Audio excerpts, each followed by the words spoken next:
Tapi kalau Anda dulunya penyabar tapi tiba-tiba menjadi pemarah yang luar biasa, kalau marah tidak terkendali, bisa jadi Anda terkena gangguan sihir.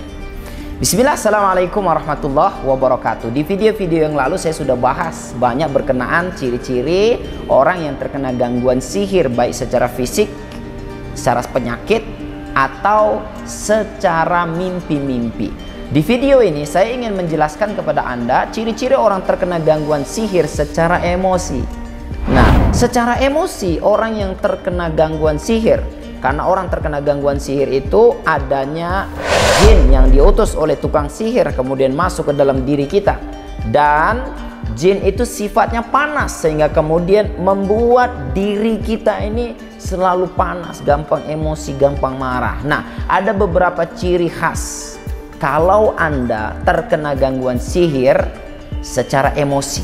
Yang pertama, ya, jika Anda selalu marah-marah dan marah-marah itu tidak terkendali, bahkan dalam urusan yang sebetulnya sepele, masalah kecil tapi menjadi besar, sehingga kemudian kalau suami istri berantem, bergaduh, istri selalu minta cerai, suami marah-marah tidak berkasih sayang.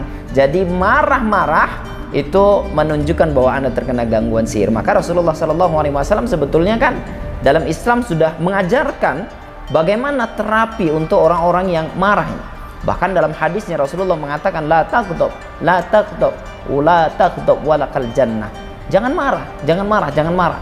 Bagimu surga. Kenapa? Karena orang yang bisa menahan amarah, bisa mengendalikan amarah, maka dia bisa banyak mencegah daripada perbuatan-perbuatan yang mungkar. Karena banyak sekali kejahatan yang terjadi itu disebabkan karena amarah yang terlalu besar. Maka teman-teman sekalian, secara emosi orang yang terkena gangguan sihir adalah mereka yang gampang sekali marah, mudah sekali marah, bahkan dalam urusan yang sepele, yang kecil. Berikutnya yang kedua adalah mereka yang selalu mudah sekali untuk tertekan ketika ada masalah. Depresi, kemudian was-was, ketakutan, gelisah, dan kemudian susah untuk fokus.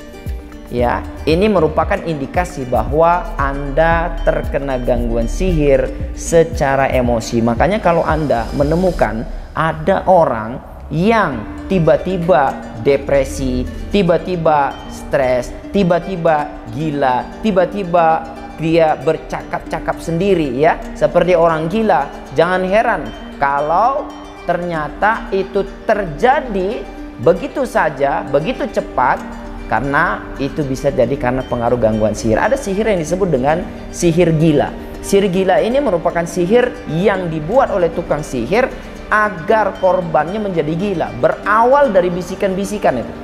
Jadi di telinga itu ada bisikan-bisikan, ada orang bicara, ada orang bercakap. Kemudian ada bisikan bahwa ada orang yang menghina dia, ada orang yang tidak suka dengan dia, sehingga kemudian amarah dia meledak-ledak, sehingga kemudian dia melakukan tindakan-tindakan yang di luar kontrol secara emosi. Begitu juga kalau ada orang yang ketika punya masalah, maka bawaannya adalah putus asa. Orang yang putus asa itu indikasi dia terkena gangguan sihir. Karena orang yang beriman itu tidak mungkin putus asa. Wala takhafu wala tahzanu in kuntum tu'minuna billah. Jangan takut, jangan khawatir kalau kamu betul-betul orang yang beriman. Makanya saya banyak sekali ditanya ketika saya live di TikTok, itu banyak ditanya, Ustadz, apa solusi untuk orang yang anxiety? Anxiety itu dia ketakutan yang terlalu berlebihan. Sebetulnya nggak ada apa-apa, tapi dia ada rasa takut yang begitu menggejolak, ada rasa takut yang membuat dia tidak berani bertindak apapun, ada rasa takut di dalam jiwanya yang kemudian dia untuk bekerja pun tidak bisa, ketakutan yang selalu menghantuinya, fobia dengan sesuatu yang sebetulnya tidak perlu fobia. Ya, nengok kucing saja dia sudah fobia, nengok misalkan lipas dia fobia, bahkan bisa sampai pingsan-pingsan gitu ya. Ini menunjukkan bahwa adanya sesuatu yang berlebihan secara emosi, dan sesuatu yang berlebihan secara emosi itu menunjukkan bahwa dia terkena gangguan sihir. Ada 4 pintu masuk setan ke dalam tubuh manusia. Ini hubungannya, kaitannya adalah dengan emosi. Yang pertama adalah amarah yang terlalu berlebihan. Jadi kalau Anda marah tidak terkontrol, itu jadi pintu masuk setan. Yang kedua adalah kesedihan yang terlalu berlebihan. Jadi kalau Anda ada masalah itu terlalu sedih yang teramat sedih, maka itu menjadi peluang masuk setan ke dalam diri Anda.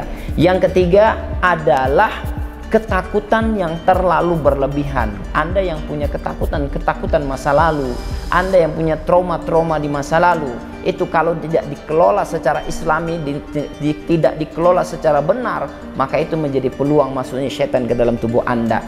Anda yang kemudian terlalu bernafsu, ya, terlalu menggebu-gebu, itu juga bisa menjadi peluang masuknya setan ke dalam tubuh Anda.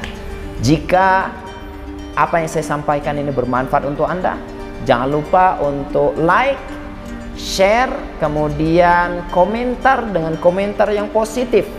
Dan yang terakhir, jangan lupa untuk subscribe channel kesayangan kita ini, agar kemudian kami bisa tetap memberikan edukasi dakwah berkenaan dengan ruqyah syariah. Insya Allah kita akan ketemu di video yang berikutnya berkenaan dengan ciri-ciri orang terkena gangguan sihir secara rumah tangga.